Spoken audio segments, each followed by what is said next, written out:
right, welcome to a new episode of Mortal Limits. I was trying to get this episode out before we did our next session, session 8. That did not end up happening. I had a bunch of technical issues, and it did not work out. Let's just leave it at that. It did not work out, but I solved the technical issues. I figured out what was the problem. So, hopefully, fingers crossed, smooth sailing from here, though I doubt it, knowing technology. Before we begin, special shout out to my dear friend, Pen and Quinn, who edited this video for me. I'm very busy this week, and there's a lot going on, and even though these videos don't require, a ton of editing, they require some editing and cutting down and shaping and all that good stuff. So, just special shout out to her. And I guess, without further ado, let's just get right on into it.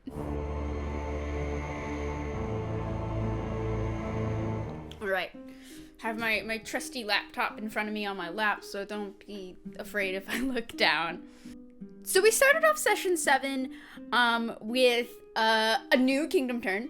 And at the very beginning, you did step 1, which is assign new leadership positions. And Jan suggested that his one friend, Embe, become the new warden. Because Jan has 2 leadership roles. He had general, and he also had warden. Warden's like police people. General's like military people, right? So, Embe is like one of his NPCs that from his mercenary guild. And Jan is like, I don't like paperwork, let's leave it to him. And everybody was pretty much like, yeah, that sounds good. I was fine with it. In character though, Kai was very paranoid because he doesn't know this person very well, haven't really fought alongside this person. And so he's just like, sure. And then he sends a spy to spy on Embe while he's working. So a little bit of a side tangent before we go forward.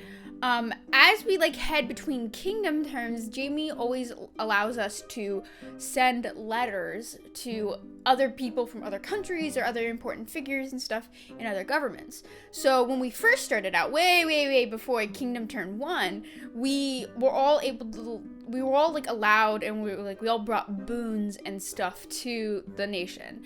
So we each brought a group of people, and we each brought a physical resource. So the people that I brought I brought a bunch of librarians called the Archivists of Veritas. So they're just super cool, and they're just librarians, Librarians are awesome. I say that as somebody whose aunt is a librarian. Librarians are awesome.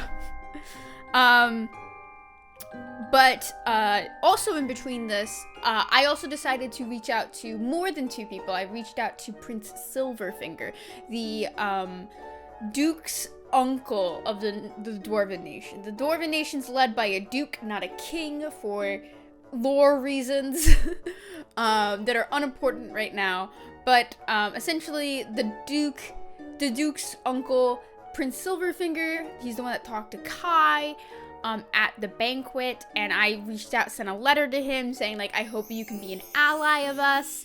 And he's just essentially, I won't read the letter, but essentially he says, you got it, homie. By the way, here's some coded lingo. I'm gonna send you a spy that you can do with it as you want, as long as it, of course, benefits the Dwarven Nation or doesn't harm the Dwarven Nation. And so, it's this guy named Sir Diamond Eye, and so Kai now has Sir Diamond Eye as a spy. In character, the other characters don't know that Sir Diamond Eye is a spy. Out of character, they do. I'm playing it up like Sir Diamond Eye is Kai's assistant, personal assistant and stuff like that. But I also I wanted the other players to know because I felt like it was just too big of a secret and a resource to be kept secret, but also Kai would have kept that secret from the other people, so that way if he needed to spy on one of the other player characters, he could. But this was a good opportunity to test Sir Diamond Eye, and so Kai sends Sir Diamond Eye out to spy on Embe, and it goes really well.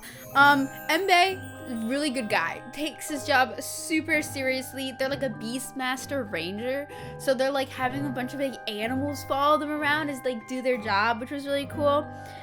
And then Kai also sends Sir Diamond Eye to get close to the original prisoner that we took from when the Dark Wolves attacked our ship. Jan has taken that prisoner in, has essentially tried to like integrate him into the townfolk. Kai just sent Sir Diamond Eye to just make sure he wasn't doing anything suspicious. We also do some kingdom like leadership activities. Skyfrog holds some lectures about magic, and it goes really well, and it goes so well that we get a fame point from it, which is super useful. Then we also finally establish a trading route with the Dwarven Nation, which means I can finally receive a letter back from Prince Silverfinger after I sent him a letter, he sent one back that came back with the initial like supplies. And then I sent another letter, but it couldn't go out because we didn't have a trading route with them, but we now do, so let's go. So region activities that turn, we tried to claim the cove, but we can't. We've been trying to claim this cove for fucking ever. But it's fine. But we also get more farmland. So we get our last free farm from one of like Kyo's original resources.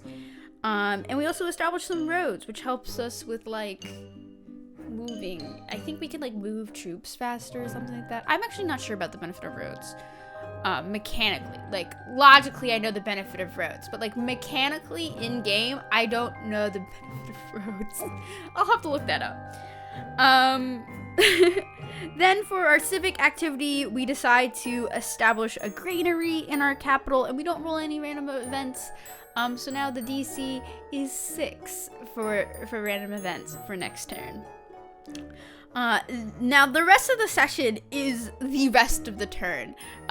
We like always, Jamie does, you know, there's random events, but then there's story events, and Jamie always makes sure to incorporate some kind of story event in each turn.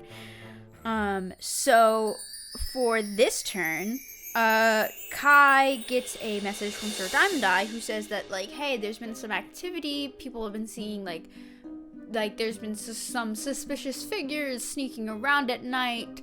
We think somebody might have snuck onto the island. Can you go check it out to make sure everything's cool? So Kai rounds up the gang, and we go to this nice little area to go investigate it. So we go to investigate it, but you know, I'm the investigator, so I'm in charge of this. But I roll a 20, which is very bad. I'm gonna tell you that. I have a plus 11, mind you. I have a plus 11. I rolled a 20. That means I rolled a 9. Pathfinder DCs are a lot higher, so 20 just ain't gonna cut it, you know? So I don't get much, but Jan, like, there's like this big pile of rocks and this building, and like Kai's instincts are like, something's up with this pile of rocks from his that's odd feat, right? So, but like Kai can't figure it out. Like Kai can't place it. So Jan like climbs up and starts like moving rocks, and he ends up like some of the rocks cave in, and there's like a cave underneath these rocks. And he jumps in, he looks around, and then he moves this big boulder in front of the entrance so like the rest of us can get in. And we begin to like explore the place. And I did so badly on my investigations. I feel like not an investigator. Looking back on it, I rolled a nat 1, and so Kai's just like, yeah, these people have been here forever. Like they've been here for a while, guys. And Kia's just like psychometric resonance. She kind of like feels the emotion off of objects, and she's like, nah. They've only been here for a few days. And she like, via her psychometric resonance, she can like feel really strong emotions off of objects. So she feels this hatred, this pure hatred coming off of these objects, and she begins describing the features. Kai knows those features. It's the assassin that tried to kill him twice now. Once in his backstory, and once in there, you know, on the ship. Yay! So, they're not there, though. So we're like, okay, well, we're gonna have to bring more, like, troops back. We're gonna need to, like, set up an ambush and stuff like that. Let's explore the surrounding area, that building nearby, to make sure that there's, like, they're not in there, there's nothing sus. So we go to explore this building. So, Kai and Kia decide to go inside of the building. So they have to go, like, around to this different entrance on the other side, away from, like, the pile of rocks. And, like, as they're approaching it, Kai's just like, yo, this feels, like, really familiar. Like, I feel like I remember this. And when he recognizes, when he enters the building, he recognizes it as Kia's art studio from her first life. And it's destroyed. Like, all the old supplies are, like, they're, like, super old, and, you know, it's been 823 years, the building is crumbling. The only thing of, like, value in this place are there's, like, paintings leaning up against the wall. And Kai goes over and he, like, starts looking at these paintings, and he recognizes all of them except for one. And it is of a painting of a angel falling from the sky with, like, a green figure that's not, like, really well, like, not a lot of detail to it, just, like, a green figure, like, falling behind them. And Kai's like, well, that's odd, that's strange. And so he decides to take the painting with him. Meanwhile, on the outside, Skyfrog goes up to the building and he notices that there is this graffiti symbol on the side of the building of a, like, glowing light that has been, like, shattered with, like, cracks running through it. With like a I'm pretty sure there's also, like, a hand, like, grasping the light. And it comforts him and, like, reminds him of home. Which, as an aside, that's not good. I don't know about you, but if I saw a symbol of a cracked light with a hand, like, gripping it, squishing it, like it's throttling the light, I wouldn't particularly take that as a, you know, happy, nice symbol, you know? Maybe that's just me, though. Anyway, he ends up copying the symbol down onto, like, a piece of paper. And so, like, we're all, after we do this, like, little investigation, we're all getting ready to, like, leave and stuff like that. And then, we like, make plans to, like, hey, let's go bring some people in. Let's set up an ambush. It'll be fun. Yeah, no. That's when the rock pile starts moving. And then 3 people, one of which is very familiar to Kai, begin attacking them. And essentially there's, like, a caster, there's a low-level assassin, and then there's this high-level assassin who we still don't know the name of at this point. And we get into a really big fight that takes up most of the session. And I won't go into, like, the play-by-play of the fight, though the fight was pretty fucking cool. It was rough, though, because what we figure out is that all 3 of them are clones. And they're, like, the modified clone spell that Jamie has, where if they, like, die, they turn into, like, mush, right? And they get teleported back to, like, wherever they came from. And so we realized that, like, hey, we can't kill these guys because we need them alive if we want to get any information out of them. Yeah, that doesn't end up happening because, like, the caster on their first move ended up critting Jan for, like, 30 points of fire damage, and we're like, yeah, no, this is just a no. And so we get into this very rough fight of us trying to, like, knock them out while at the same time they're essentially, like, our only way off the island, especially after the caster like died. So, like, their only way out was to die as well for these clones to get to 0, right? And it's rough. It's a rough fight. We were rolling extremely poorly, and we managed to get the main assassin dude like wrapped up in rope. The caster was already dead. He was dead within, like, the first round or 2. The final guy takes out a scroll and casts Fireball. And it goes off. And Kai gets a 31 on his reflex save. And so he takes no damage. Meanwhile, Kia gets like an 11 or like a 13, and the crit fails and just insta goes down, like 100 to 0, you know. And it was really rough, not gonna lie. But we and obviously that dude died. That little guy died, the little assassin dude. But we have the main assassins. We have a prisoner. Yay! And so everything kind of like works itself out in the end, hopefully. But yeah, so then after we kind of like finish up this event, we then get to do some craft downtime, which we do. A bunch of us, we all do different kinds of things for craft time. Downtime. I'm saying craft time because on my notes, the first one up is Skyfrog, and he crafted something. Anyway, essentially, like, Skyfrog's downtime is mostly spent researching the symbol that he found, foraging for like magical supplies in like the forest and stuff like that. Essentially, the symbol, with his research, he finds that like the symbol is similar to a symbol associated with a lizard folk tribe. But he doesn't really get much more than that.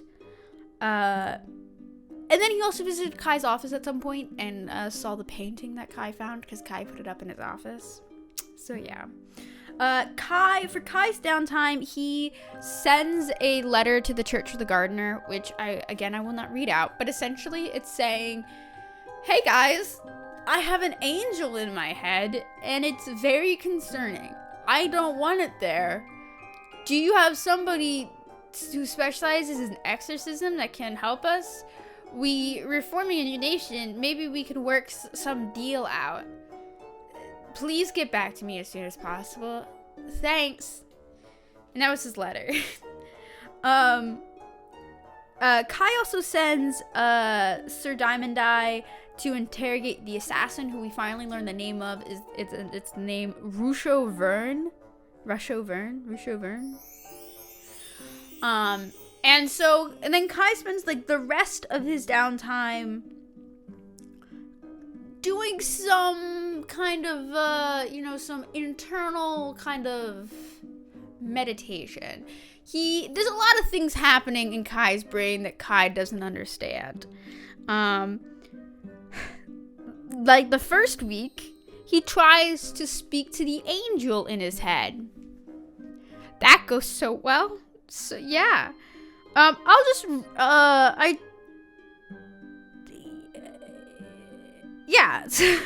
So Kai tried to speak with the angel, and he did learn a few things, which was that the angel got into Kia's mind and then was dragged into Kai's, and it doesn't know why. And he says that like Kai smells of God, and then it like attacked Kai in this like weird liminal space, and it like swallows Kai whole. And when Kai wakes up from this weird dream, he takes a bunch of psychic damage and then also gains the condition Doomed 1. Doomed is a very interesting condition in Pathfinder and has to do with a lot of the dying mechanics, which work a little bit differently. Essentially what it means, if I had to make a D&D comparison, instead of dying on 3 failed death saves, you die on 2 failed death saves now, which is essentially what's happening to Kai. Instead of dying on dying 4, he dies on dying 3, and it's permanent. Usually Doomed goes away after 24 hours, but nah, it's permanent. So I am concerned. But Kai spends the rest of his downtime like trying to examine his memories more of that like hooded figure, and then Kai's like, I guess I'll go try to find some religious people, and so he goes find some Canis worshippers. Canis being the god of humans, and like tries to learn how to pray, but like does not go well. And then Jan's downtime is really simple. He essentially gets some food for the town, and he like goes out and he explores the island, and discovers magical and healing forest. And he also gets some old world crafting supplies, which was really nice for me. Kia spends her downtime doing a lot of research mostly.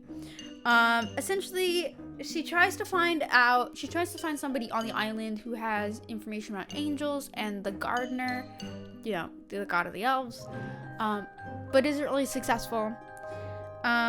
She then goes to the library to learn about angels after the empowering, and we find some interesting information. So most angels died within a few days after the firmament went up. So remember, the firmament went up at the end of the empowering, and it separated the gods from the material plane, Earth, right? And that means that the gods can't talk to us, we can't talk to them, and the divine connection between angels and their deities disappeared. So most of them died because that connection was cut off. Some angels fed off of Aasimar, but it would only keep them alive for like a few days, a week or two at most. And these Aasimar would just die within seconds of the angel feeding on them. And then the other angels, the rest of the angels, turned to alternate sources of food. But when cut off from these alternate sources of food, they would die within hours. So think the angel that we fought was feeding off of the electricity, right? So that's how it lived. And then her third week, she spends it trying to do some research about psychic parasites, but it doesn't really go that well, and all she really learns about are ghosts. So, yeah. And finally, to end off the session, at some point during this downtime, Kia got a dream. Which, as with everybody's dreams, I will just read it directly from my notes.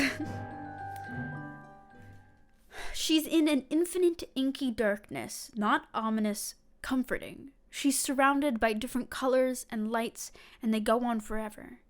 Tilting her head, she sees another set of stars, out of phase. And suddenly, all of the stars are in phase together, in sync. And the out of phase ones turn red and orange. But one turns blue and drifts away from her. And when she looks down at herself, all she sees is a flame in her chest. Do I know what this means? No. Is this some abstract bullshit? Yes.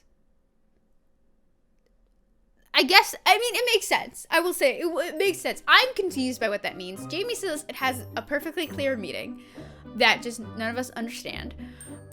It's probably because, like, Kia's whole thing is about emotions, and so everything's gonna be a little bit more abstract about that. I'm assuming it has something to do with, like, Kia's and Kai's relationship, about how Kia feels Kai's feelings, and how, like, his are just, like, out of sync with hers. That's, like, my theory.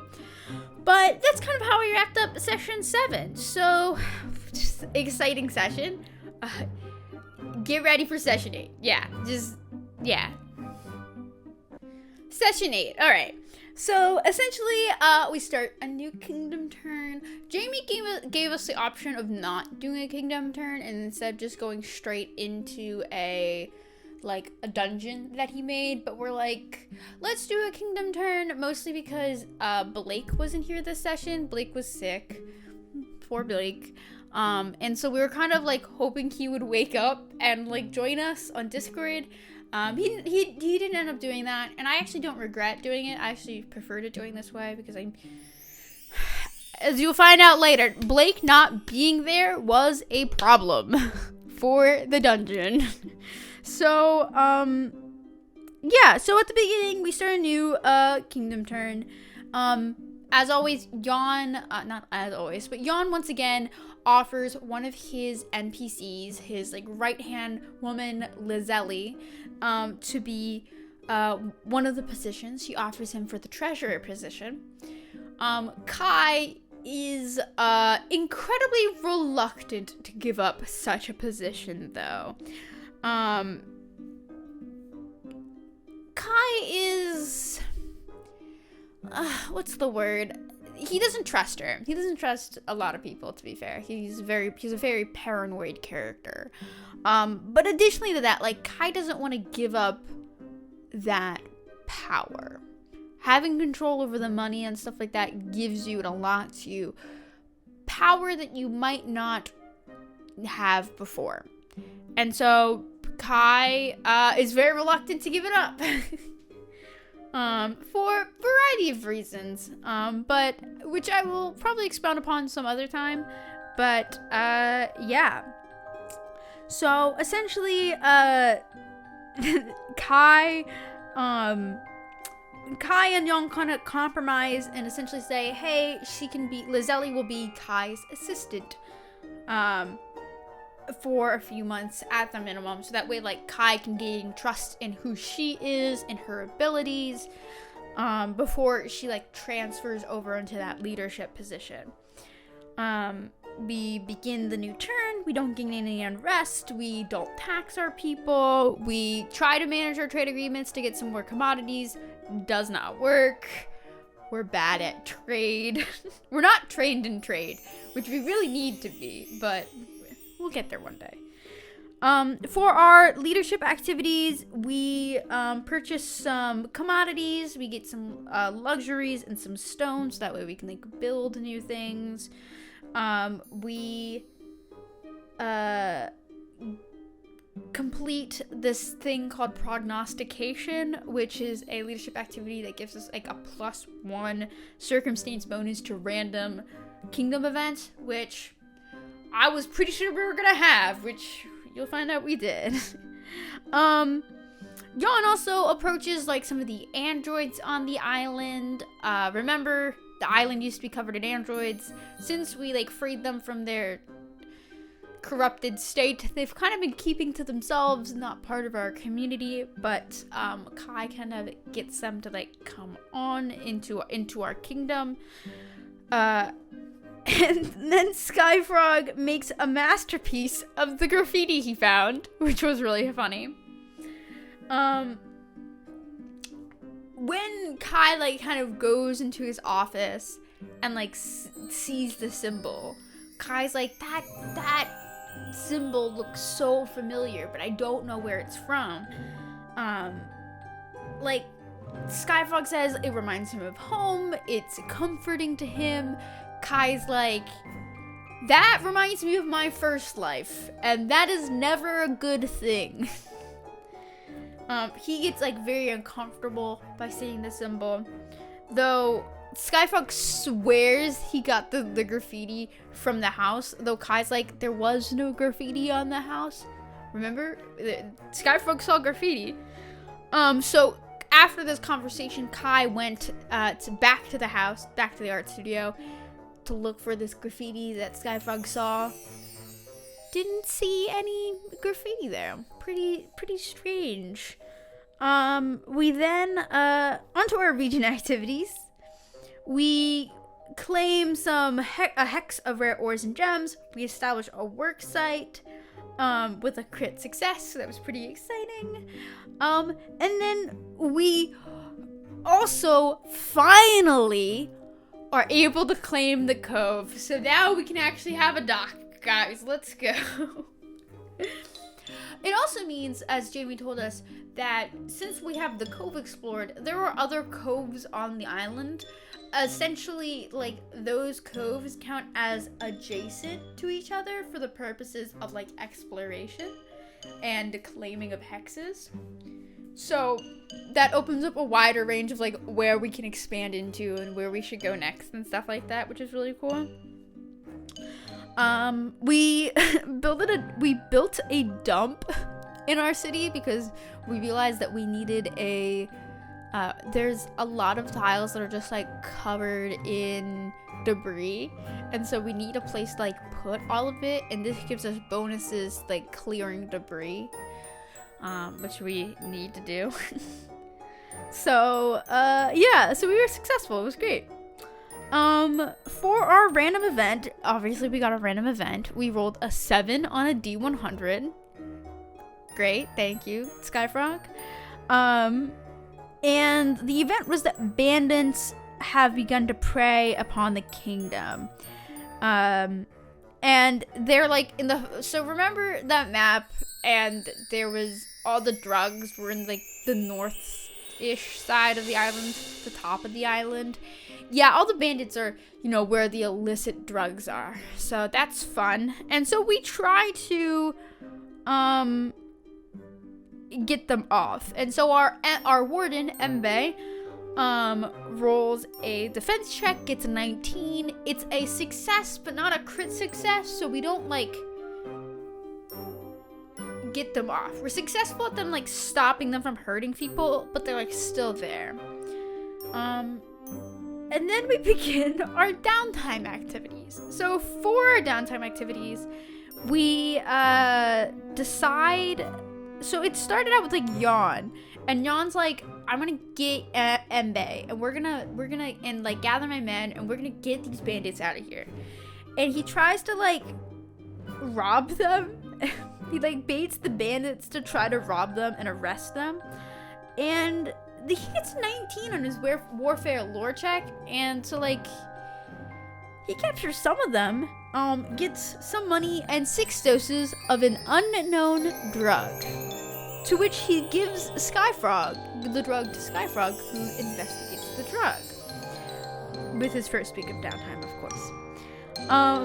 He determines that with a 27, it is a moderately addictive, reduces a person's self-control, but it's not a hallucinogen, which really just sounds like alcohol, to be honest. He tells Yawn about what they found, and then they come up with a debatably fucked up thing, which was, hey, let's put the drugs we found into this bottle of alcohol and then let them steal it, and then when they get high, we'll go and arrest them. Which, yeah, it's kind of bad. And we all agreed, like, hey, that's kind of bad. I mean, kind of, it is bad. That's like, but our characters would be like, yeah, it's the most logical way to do things. And Jamie's like, that's fucked up, guys. And we're like, yeah, it is. But also, yeah, I don't know what to say. I can't really defend us. If it makes any of you guys feel better, the plan failed terribly. We rolled really low. And we end up just giving the drugs back to them. Because they took in, they're like, the drugs are in here. Skyfrog then, he described it as trying to craft a bird cage, and he failed the first time he tried. He spends a week doing it, fails. And then he spends another week doing it, and he succeeds. And then he gathers all of us together, and we get into this discussion about the angel. And, Kai confesses to the other two, like, hey, I've been getting these dreams. I have had these strange, like, experiences. It, like, ate me in one of the dreams, and I feel closer to death. And Kai, who's been carrying around all, like, the supplies that we kind of, like, gathered from the angel. Remember, we kind of, like, looted the body, and we got some stuff. We got its skull and its heart and, like, 4 bones from it.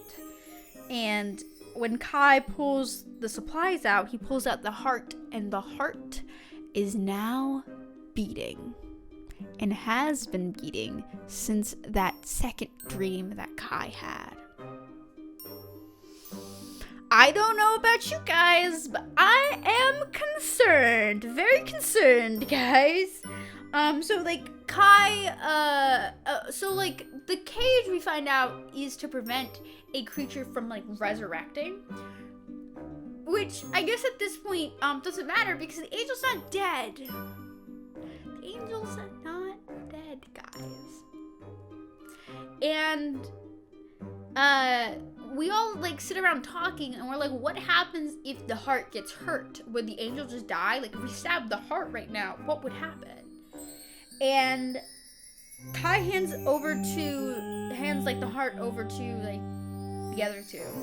And we begin to, like, squeeze the heart, to see what happens. And Jan takes it, and he squeezes it. And he squeezes it so hard, it gives the heart a heart attack.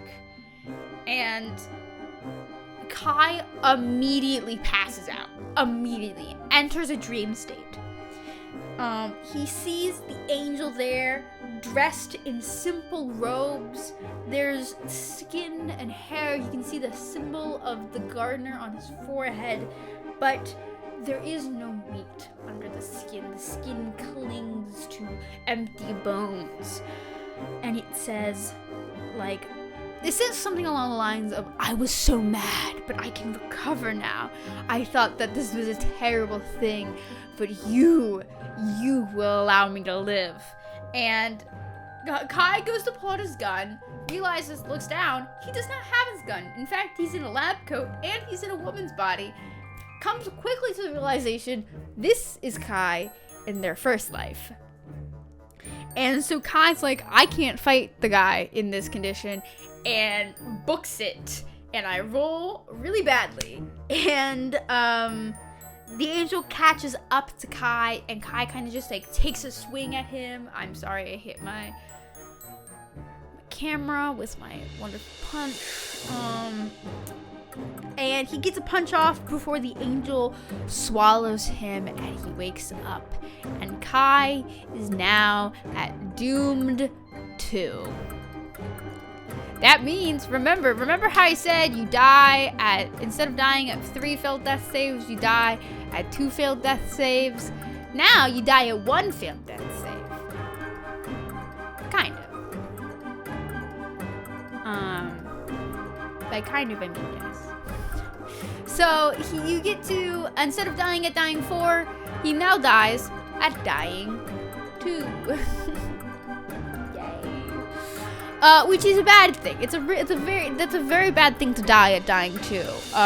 Because to put in perspective, when you go down in Pathfinder, you immediately go into dying 1, right?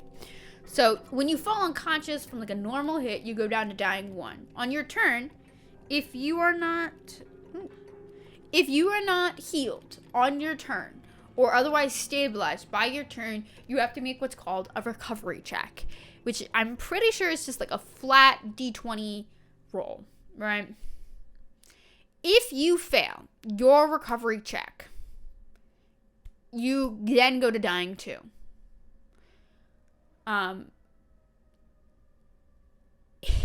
If you go down by a critical hit, instead of going to dying 1, you immediately go to dying 2. That means that if Kai were to fall unconscious, like if Kai, who knows, let's say, like, he was at 13 hit points, right? And he gets critically hit, and he ends up going down. He would go down to dying 2 and immediately die. Immediately be dead. Because a critical hit takes him down to his dying threshold. So doomed 2 is not good, guys, and remember, it's permanent. Oh boy, yeah.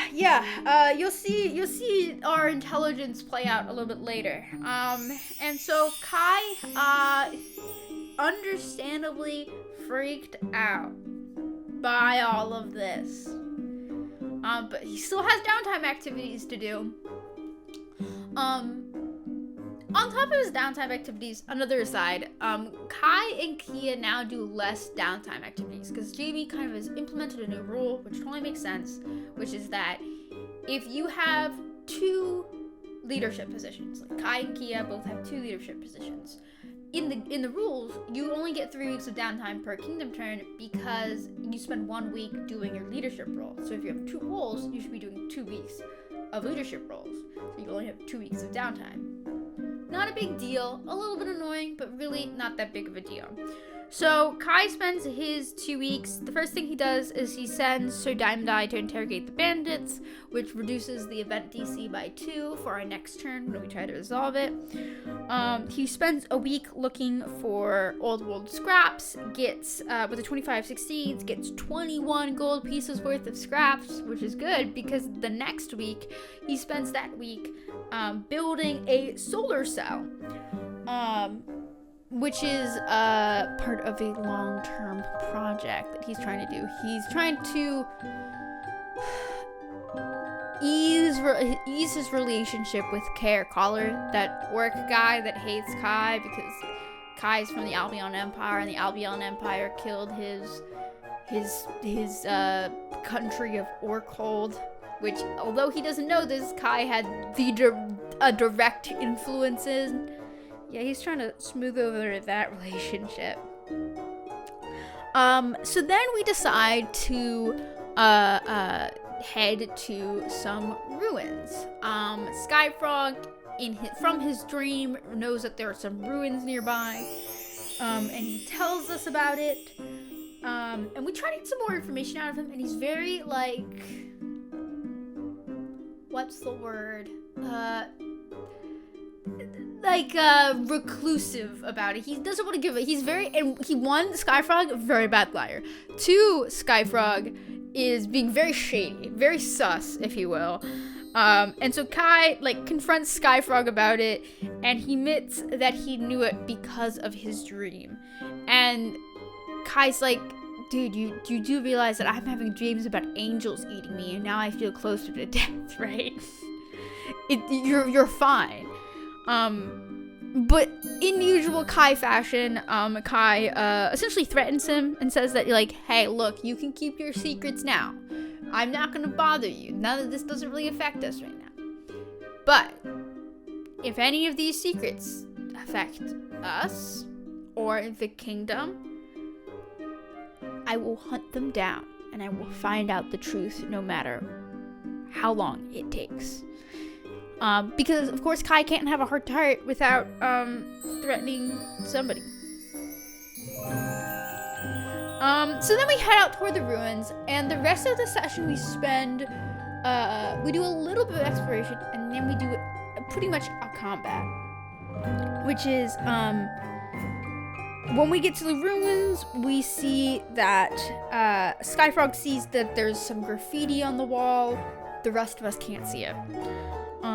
And at the bottom of this graffiti is this, words that say, "There are sinners here, avoid." Not great. So Kai realizes that, this temple, the ruins look part of a temple. But this temple is dedicated to a goddess that isn't publicly worshipped anywhere. Though Kai knows some information about her. He knows that, she's from Kendra. It's a secret god who most people don't know about. And most that do know about this goddess disavow her. Her symbol is, a cracked light held in a fist being crushed. And that this must be, a temple to her. Though Kai doesn't know the name, her name. Which is not good for Skyfrog. He's getting comfort from the goddess that everybody hates. And Skyfrog also realizes that the graffiti is painted with an arcane ink, which defines who can see it by some unknown criteria. So we begin to head inside, and we hear from one room there's ticking noises, and from the other room is snores. And so we there's this balcony that's floor level, and so we go outside, and Jan peeks his head in and sees a dragon. Yes, that's right, we fought a dragon. And I will not go into the details of this fight, But because Blake wasn't there, Kia wasn't really involved in this fight. And so it was just the three of us versus this dragon. It could have gone very poorly. It almost did go very poorly. It was bad. Skyfrog went down at one point. Kai was on like 13 hit points. Yawn almost went down. Yawn was tanking like crits of like 30, 35 points of damage.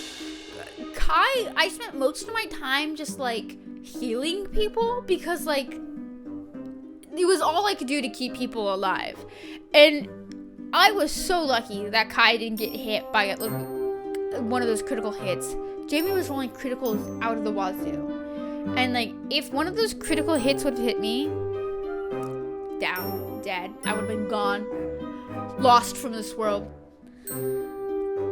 So it was bad. It was bad. But we did manage to defeat the dragon. Barely. But we did it. And then we had the end of the session there. And it was... whoopsie doopsie. Hopefully it gets better. Yeah, it was a wild session. Let's just go with it was a wild session.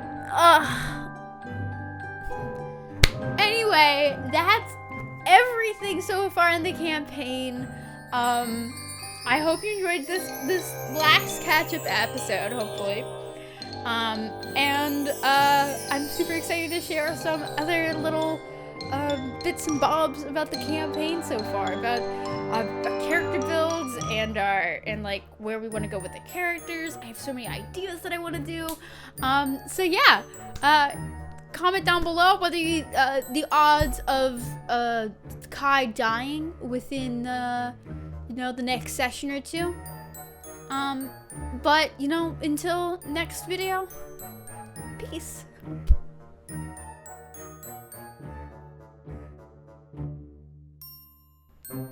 That was a really bad piece. My voice cracked in the middle of it. Hold on, let me try that again. Until next video, peace.